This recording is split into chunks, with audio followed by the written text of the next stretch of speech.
So about 8 or 9 years ago, so a few years into the business, but not at the very end, things were going fairly well.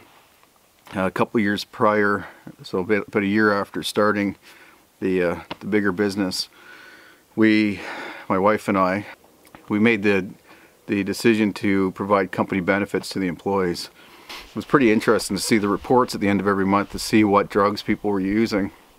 It didn't give us, I don't think, specific to each person, but what we discovered is quite a few were actually taking methadone, which is a drug that's administered to help ease the pain of rehabilitating or getting off of drugs like heroin. But there's one employee in particular who I knew was going through that program, and it was pretty inconvenient to have him on staff because he was on a crew of 6 guys and 6 guys in one truck going to a job site. When he had to get back on time for a treatment, I think it was once a week, the whole crew had to finish early that week, or we had to make arrangements for this guy to get back to the shop and then home, or to the pharmacy to get his shot or his medication. But I really liked the guy. I did a lot for most employees, but this guy, I knew he was a really nice guy, and he just had trouble with addiction, and I knew he wanted to get over it and get healed. The other thing is he lived with a woman who had kids, and he had since they were young, very, very young, so he was basically their father, their stepfather, and raised them as if they were his own. So this employee, Chris, he was doing the best he could to raise his family, paid him a really good wage actually for his skill set, and was happy to do that, as well as pay for the benefits so that he could get the treatment that he needed. So then coming up to Christmas, we always tried to give Christmas bonus, as well as provided a ham or turkey to each family person so that they could have that for their Christmas meal. And I heard from some of the other employees that Chris was asking around to see if he could borrow some money off of some co-workers to help buy his kids Christmas gifts. He just didn't have any extra money at the end of the week, I guess, or he just wasn't using his money wisely, and he was in a financial difficult position when Christmas came around. He couldn't afford to give his kids any gifts. So we heard about this anyway through the grapevine, my wife and I.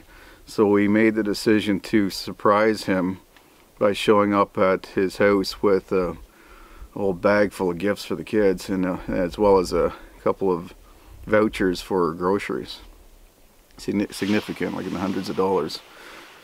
So I don't know what we spent, maybe $2,000 probably on this family. And we were so happy to do it when we showed up at the door and handed those to the parents, so the kids weren't aware of it, so the kids could just think that it was their own parents and someone else who gave them the gifts. It was very, very emotional, and they were so appreciative. There was tears on both sides, and we felt good to do it for them, and he was so appreciative that I don't even know if we would have needed that. Just knowing the kids were going to be taken care of and they were going to be happy at Christmas gave us a warm feeling. We were happy to do that. So Chris was very, very grateful, of course, and after Christmas came and thanked us again. And we moved on, and everybody was happy. Well, 3 months later, he doesn't show up for work one day, and then again the next day, and didn't hear from him. And then I find out from another employee that he quit and went to work for a competitor. And apparently he was offered another, I think it was $1 an hour increase over what I was paying him. And I thought, of everything we did for him, including all the things throughout the year, never mind what we did at Christmas, didn't expect repayment for that, but I guess I expected some loyalty. So the fact that he didn't even come and ask for a raise, he just kind of moved on. It goes back to what I talked to you last week about asking. If he had have asked, I definitely would have given him a raise. He was a hard worker, had the issues, like I said, with transportation and scheduling, but other than that, he was a good worker, and I would have been happy to give him a raise. And I knew what he had to do to raise his family, so I was willing to support that. So the fact that he just got up and left really left a bitter taste in my mouth. I just couldn't believe it.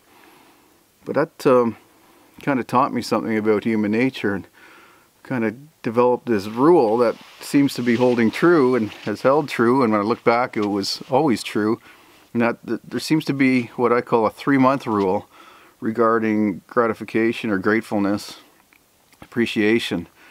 And basically what I've discovered is after 3 months, no matter what you do for somebody, that becomes the new norm, or it becomes forgotten and no longer carries any weight.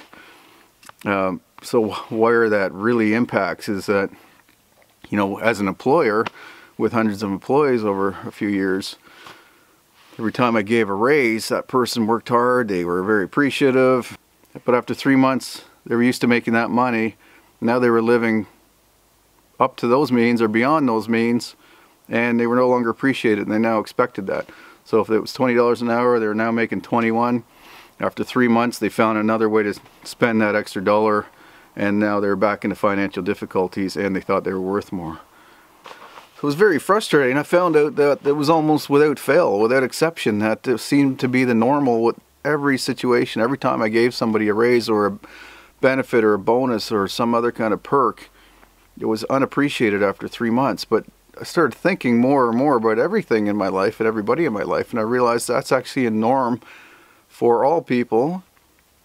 I know there's exceptions to every rule, but I'm going to say all people and all situations, whether it's financial or not. So I talked about doing things and having that financial or time debt to people, and the 3-month rule applies to that as well. And what I discovered is that even a friendship, especially a newer friendship, seems to deteriorate after 3 months if you don't maintain that relationship. So in other words, if I met somebody online, which I've done, gone and done some things, and then 3 months go by and we don't communicate, suddenly we're almost alienated, almost shunned, or like there's a wedge driven between that didn't even exist before I knew that person or when we first went out. And that's just one example of something fairly recent, but it's happened throughout my life. And I look at all relationships, I realize they have to be maintained, and even the best relationships, 3 months seems to be that limit where if you don't maintain it, that starts to break down. And you know, knowing that and just accepting that that's human nature, first of all, allowed me to stop resenting people if they are that way or if that situation arises. And secondly, identifying it myself, and am I doing that to somebody else, and trying to not be that way.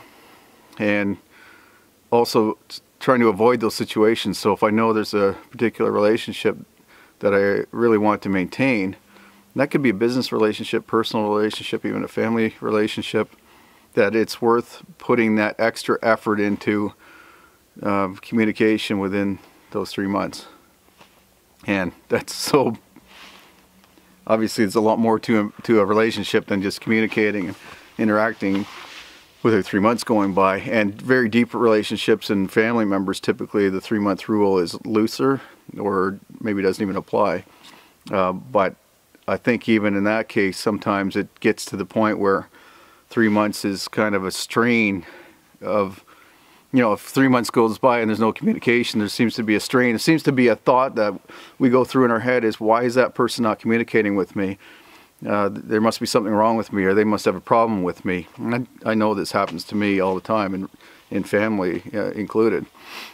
When you start thinking that, it's amazing what your mind can do and what stories you can start creating. Like, okay, what did that person do to me, and what did I do to that person? And then just that kind of snowballs into a fight that never happened, but you both actually believe it happened, and you have this reason, validation for no longer liking that person or supporting that person. So it's a very odd thing, but I keep finding it over and over again. I find that it's true.